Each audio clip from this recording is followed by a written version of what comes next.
Welcome to the Arlington Street Church podcast. Founded in 1729, Arlington Street continues today as a gathering place for progressive people of faith in the greater Boston area and beyond. We are located at the corner of Arlington and Boylston Streets, across from the Public Garden in Boston, Massachusetts. Please visit ascboston.org for more information about this historic Unitarian Universalist congregation. Arlington Street Church, gathered in love and service for justice and peace. I felt jubilant, making signs with my sister and my nieces, and heading into the recent hands-off march. So it took me by surprise to find myself standing in the middle of that crowd with tears streaming down my face. Until that moment, I hadn't realized just how dispirited I had become. I know that I'm in good company here when I say that it's been devastating to watch so much of what we cherish be systematically dismantled. I needed that glorious mass mobilization to remind me that bigger forces are at work and that I have a part in the resistance. The joyful spirit of that gathering rekindled my sputtering sense of hope. The protesters brought their creative energy and a seemingly endless array of uplifting and hilarious signs, including, "So much wrong, so little cardboard." But it was the Gulf of Mexico at birth. It takes a minute. So bad, even the introverts are here. And my favorite, "Keep your tiny hands off my public lands." It's good to be reminded that joy is essential, especially when things are grim. No one knows this better than the visionaries who founded ACT UP in the midst of the escalating AIDS crisis. Those were desperate days. Thousands and thousands of young men were dying terrible deaths, while the people in power remained callously indifferent. Nearly 40 years later, ACT UP is considered one of the most successful activist groups in American history. Their mission was clear and urgent: end the AIDS crisis through direct action. ACT UP members were brilliant at channeling life-affirming joy, energy, and creativity into their theatrical protests. Here's activist Peter Stanley describing a particularly inspired action. On the sunny morning of September 5th, 1991, we arrived in our rented U-Haul at the home of North Carolina Senator Jesse Helms. Then in his third term, the virulently homophobic Helms had established himself as the Senate's most bombastic opponent of federal funding on HIV research, treatment, or prevention. We positioned a 28-foot extension ladder and made our way to the roof while pushing and pulling a heavy duffel bag and an air blower. We unfurled reams of parachute fabric and connected the blower. Team members on the ground used rubber mallets to stake the bottom of the custom-made inflatable into the grass. Then we prayed the police wouldn't arrive before the air filled the tip. Within minutes, the senator's two-story brick colonial was completely enveloped by an enormous yellow condom. The message, stenciled front and center for the TV cameras, pronounced, "A condom to stop unsafe politics. Helms is deadlier than a virus."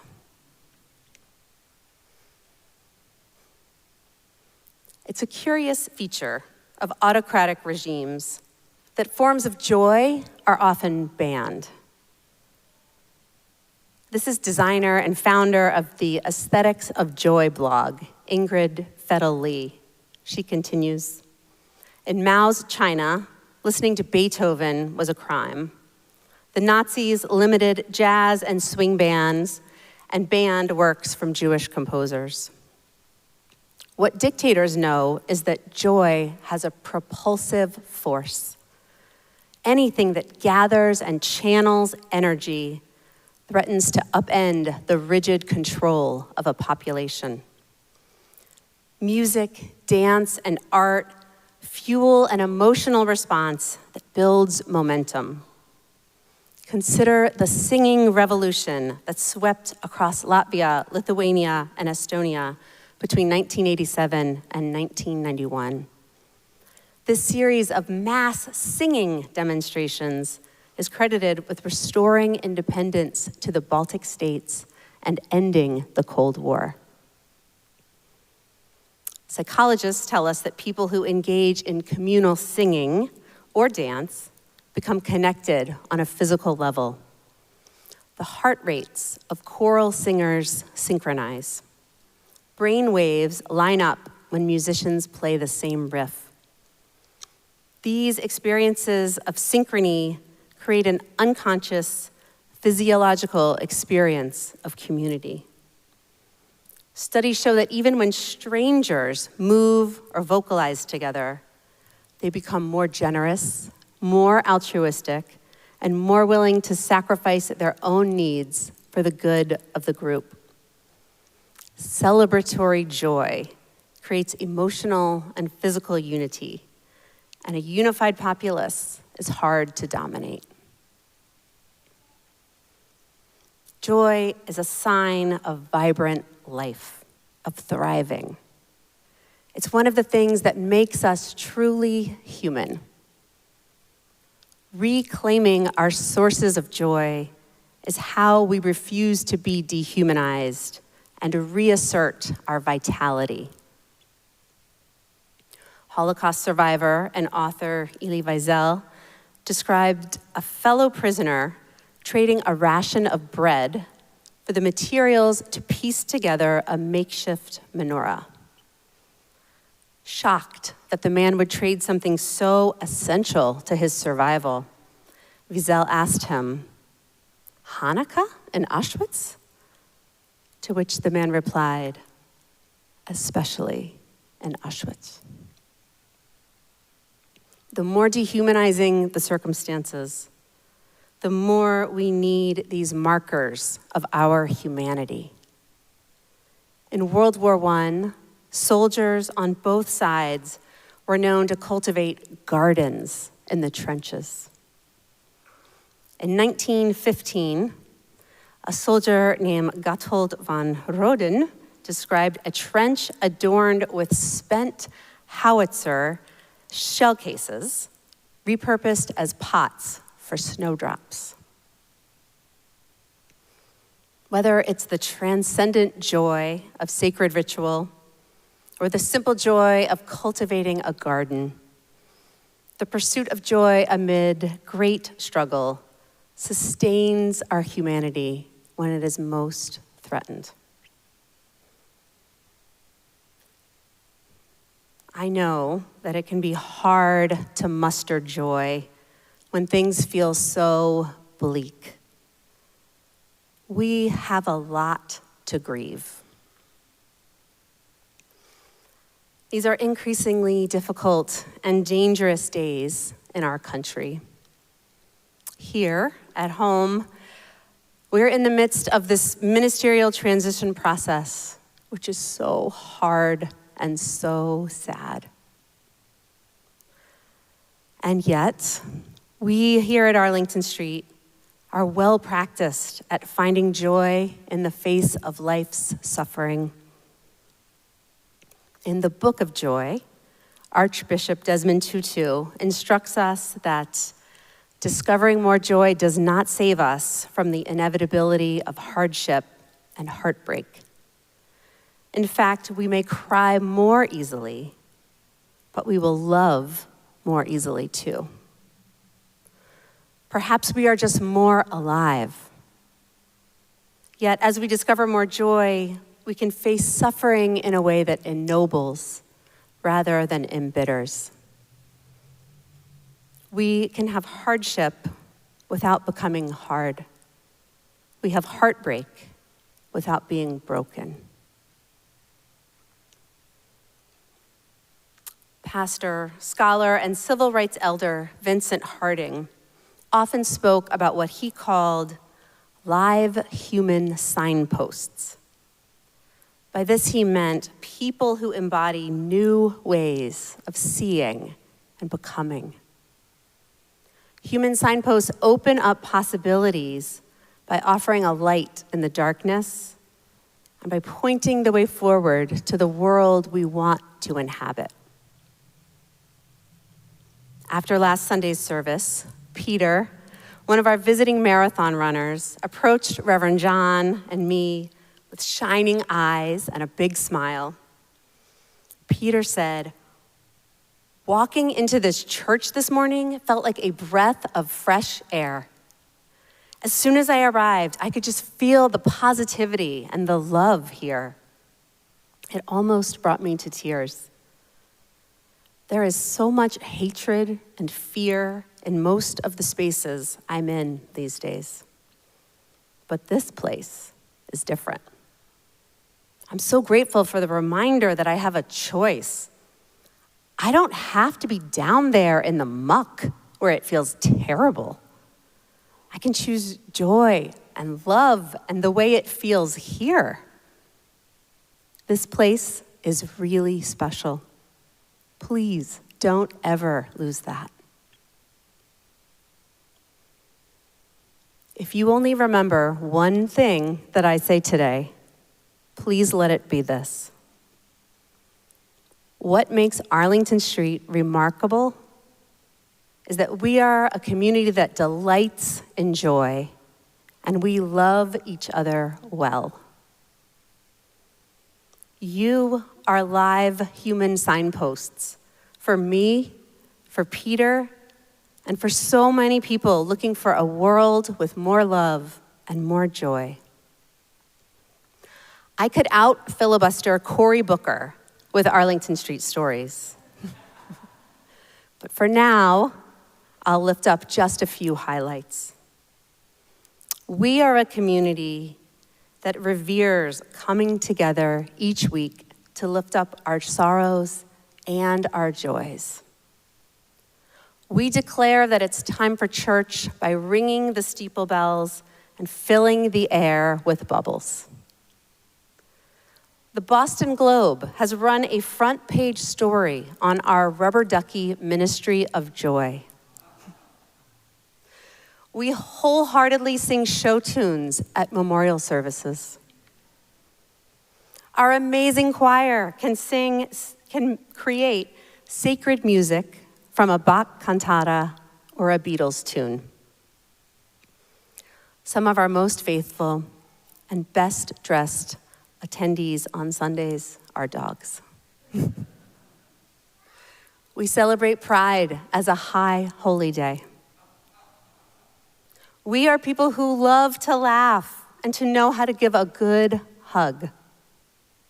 And just last night, we had a conga line going down this center aisle, led by two beautiful, blissful brides who had just pledged their love and their lives to one another.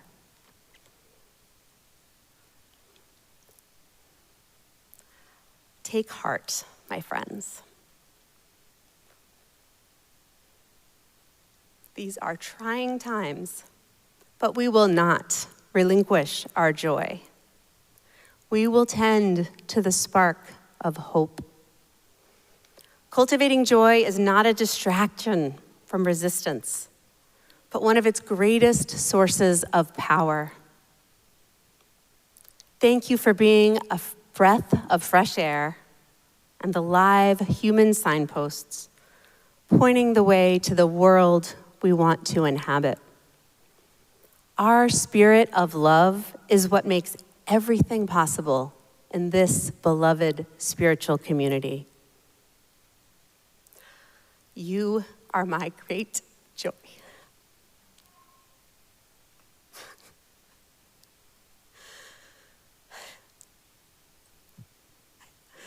I love you very much. Amen.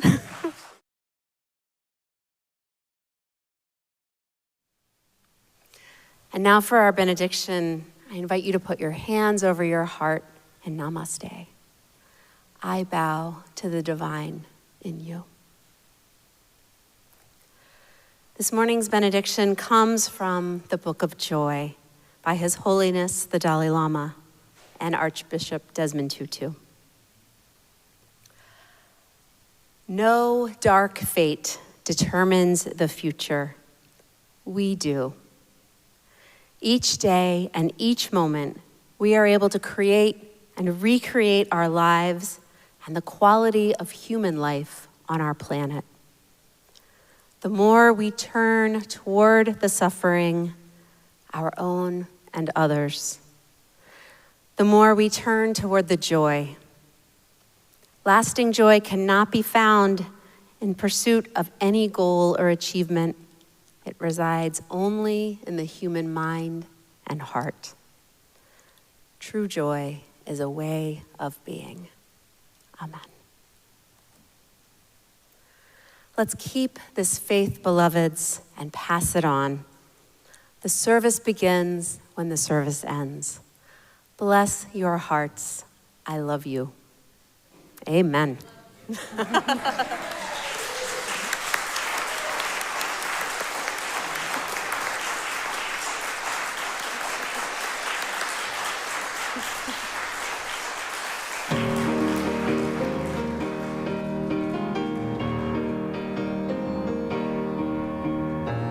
Where you go, I will go, beloved. Where you go, I will go. Where you go, I will go, beloved. Where you go, I will go. For your people are my people. Your people are mine. Your people are my people. Your divine, my divine. Where you go, I will go, beloved. Where you go, I will go. Where you go, I will go, beloved. Where you go, I will go. For your people are my people. Your people are mine. Your people are my people. Your divine, my divine.